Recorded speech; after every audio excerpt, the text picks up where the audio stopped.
Bismillahirrahmanirrahim. Huwallahul ladzi la ilaha illa huwa alimul ghaibi wasyahadati huwar rahmanur rahim.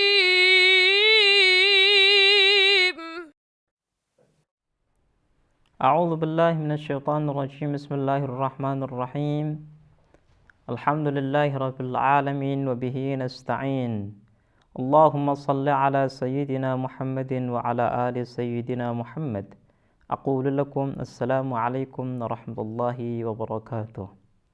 Para pemirsa dan pendengar yang dirahmati oleh Allah Subhanahu wa taala, mari kita bersyukur atas nikmat yang Allah berikan kepada kita. Karena tanpa nikmatnya kita tidak akan bisa meneruskan pembahasan tentang teologi. Tanpa nikmatnya kita tidak akan bisa menjalani kehidupan kita dengan baik.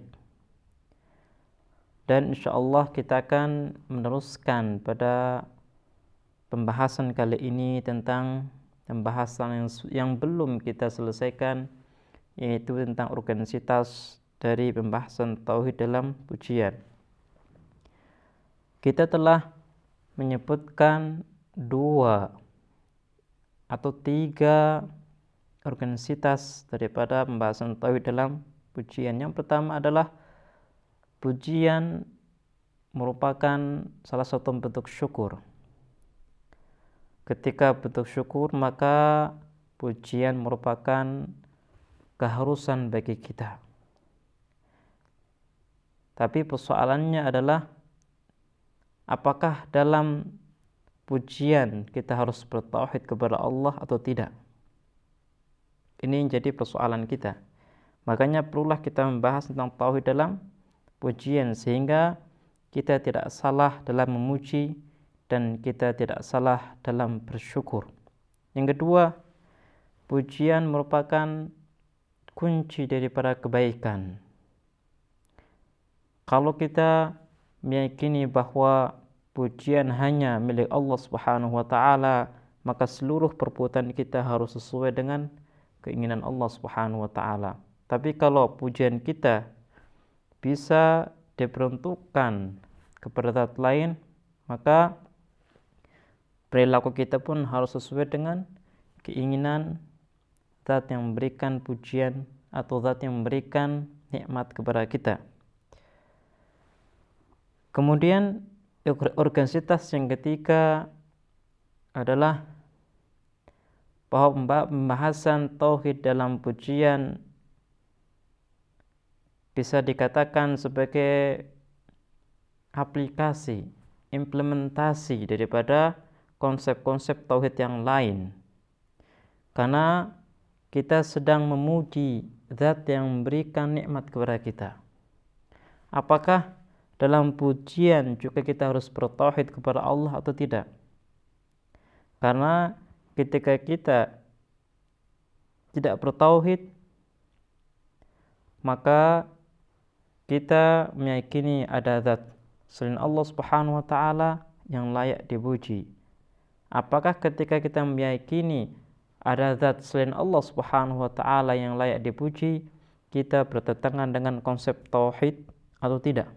Makanya perlulah kita membahas tentang tauhid dalam pujian sehingga kita bisa menerapkan tauhid yang sudah kita bahas dalam kehidupan kita dan kita selalu berjalan di jalan yang benar. Untuk bisa mengimani tentang konsep tauhid dalam pujian, perlulah ada pembuktian. Maka marilah kita membuktikan kebenaran tentang tauhid dalam pujian. Setelah kita menyebutkan tentang 3 organisitas pembahasan tauhid dalam pujian, maka kita harus membahas apakah benar kita harus bertauhid kepada Allah dalam pujian. Artinya kita tidak boleh memuji zat-zat yang lain selain Allah Subhanahu wa taala. Di sini ada dua argumentasi. Yang pertama argumentasi rasional dan kedua adalah argumentasi tekstual. Argumentasi rasional adalah argumentasi yang berlandaskan hukum-hukum akal. Argumentasi ini memiliki dua pijakan. Yang pertama, kita mengetahui bahwa pujian merupakan satu pengakuan akan kesempurnaan zat yang kita puji. Pujian boleh jadi menjadi bentuk syukur atas apa yang kita dapatkan, sehingga pujian ada sisi keyakinan akan kesempurnaan zat yang kita puji. Ini adalah pijakan yang pertama. Pijakan kedua, kalau pujian memiliki makna bahwa kita mengaku dan meyakini tentang kesempurnaan zat yang kita puji, maka hal ini harus diselaraskan dengan konsep-konsep tauhid yang lain. Kita sudah membahas tentang tauhid dzati, bahwa Allah adalah zat yang maha sempurna. Ditambah lagi kita sudah membahas tentang tauhid af'ali. Kita meyakini bahwa Allah Subhanahu wa taala adalah satu-satunya zat yang menciptakan kita, mengatur kita, yang memberi rezeki kepada kita, yang beri nikmat kepada kita. Dengan kita berlandaskan dua pijakan ini, maka kita tidak menemukan satu zat yang layak dipuji kecuali Allah Subhanahu wa taala. Ya Rabb, al-Ghawth, al-Ghawth, khallisna minan nari ya Rabb. Kalau kita memuji makhluk Allah, maka sebenarnya kita sedang memuji Allah Subhanahu wa taala. Kenapa? Karena makhluk tidak memiliki apapun, tidak memiliki kesempurnaan, kecuali kesempurnaan ini adalah milik Allah Subhanahu wa taala. Kalau makhluk tidak memiliki kesempurnaan, maka apakah bisa kita katakan bahwa makhluk tersebut layak kita puji? Kita sudah menjelaskan arti daripada pujian. Pujian memiliki arti pengakuan kita akan kesempurnaan zat yang kita puji. Kalau kita berbicara sesuai dengan dasar tauhid dzati dan tauhid af'ali, maka kita meyakini tidak ada zat yang memiliki kesempurnaan kecuali kesempurnaan itu adalah milik Allah Subhanahu wa taala. Dengan dasar ini, maka bisa kita katakan bahwa Allah yang layak dipuji. Selain Allah tidak layak dipuji. Kalau kita memuji selain Allah, maka sebenarnya kita sedang memuji Allah Subhanahu wa taala. Ketika kita memuji makhluk Allah, maka sebenarnya kita sedang memuji Allah Subhanahu wa taala. Kenapa? Karena segala kesempurnaan yang dimiliki makhluk adalah milik Allah Subhanahu wa taala, bukan milik makhluk sendiri. Ini adalah argumentasi rasional terkait dengan tauhid dalam pujian.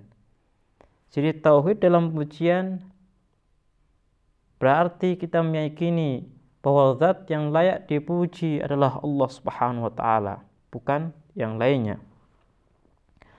Kalau kita merujuk kepada Al-Quran, maka Al-Quran dengan cantik menjelaskan tentang tauhid dalam pujian.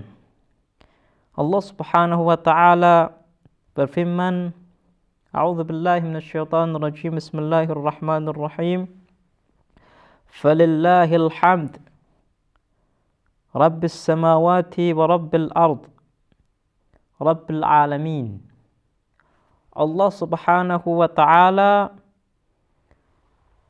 mengkhususkan pujian hanya untuk dirinya.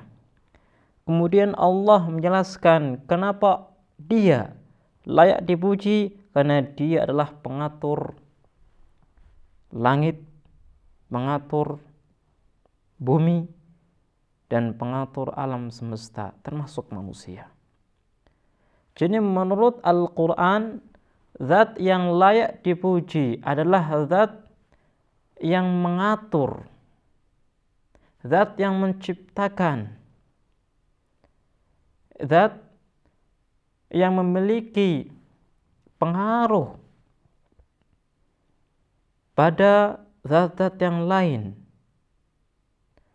Dan kita sudah membuktikan bahwa pengaruh hanya milik Allah Subhanahu wa ta'ala. Pengatur hanya Allah Subhanahu wa ta'ala. Maka pujian sudah selayaknya dan seharusnya hanya diperuntukkan untuk Allah semata. Ini adalah uraian Al-Quran terkait argumentasi tauhid dalam pujian. Sekali lagi, bahwa zat yang layak dipuji adalah Dia yang mengatur. Kenapa? Karena ketika zat tersebut adalah zat yang mengatur, maka seluruh kesempurnaan dan keindahan yang diatur adalah milik dirinya. Dan kita meyakini bahwa Allah adalah satu-satunya zat yang mengatur alam semesta. Ini adalah yang pertama. Kemudian yang kedua, Allah Subhanahu wa ta'ala berfirman, "Wa ma bikum min ni'matin faminallah." Apapun nikmat yang kalian miliki, maka nikmat tersebut berasal dari Allah Subhanahu wa ta'ala, datang dari Allah Subhanahu wa ta'ala. Al-Quran ingin menjelaskan kepada kita bahwa zat yang layak untuk dipuji adalah Dia yang memberikan nikmat. Dan Allah menjelaskan bahwa pemberi nikmat hanyalah Allah semata. Jadi kita hanya memiliki satu pemberi nikmat, yaitu Allah Subhanahu wa ta'ala. Kalau seandainya hanya Allah yang memberikan nikmat kita, maka apakah mungkin kita akan memuji selain Allah? Hukum akal mengatakan tidak mungkin. Kenapa? Karena kita ingin memuji zat yang sempurna, zat yang memberikan nikmat kepada kita. Dan pemberi nikmat hanyalah Allah Subhanahu wa ta'ala, tidak ada yang lainnya. Ini adalah yang kedua. Ketiga, Allah Subhanahu wa ta'ala menjelaskan bahwa zat yang layak dipuji adalah zat yang mencipta. Sehingga Ia berfirman, Allahu khaliqu kulli syai'in alladzi ahsana kulla syai'in khalaqahu. Satu ayat Allah Subhanahu wa ta'ala menjelaskan kepada kita bahwa Dia adalah pencipta segala sesuatu. Kemudian ayat lain Ia menjelaskan bahwa Allah Subhanahu wa ta'ala menciptakan sesuatu dengan sebaik-baiknya ciptaan. Ahsana kulla syai'in. Ketika Allah Subhanahu wa ta'ala menciptakan sesuatu dengan sebaik-baiknya ciptaan, maka pujian yang harus kita lontarkan, pujian tersebut hanya milik Allah Subhanahu wa ta'ala, tidak boleh dimiliki oleh orang lain. Kenapa?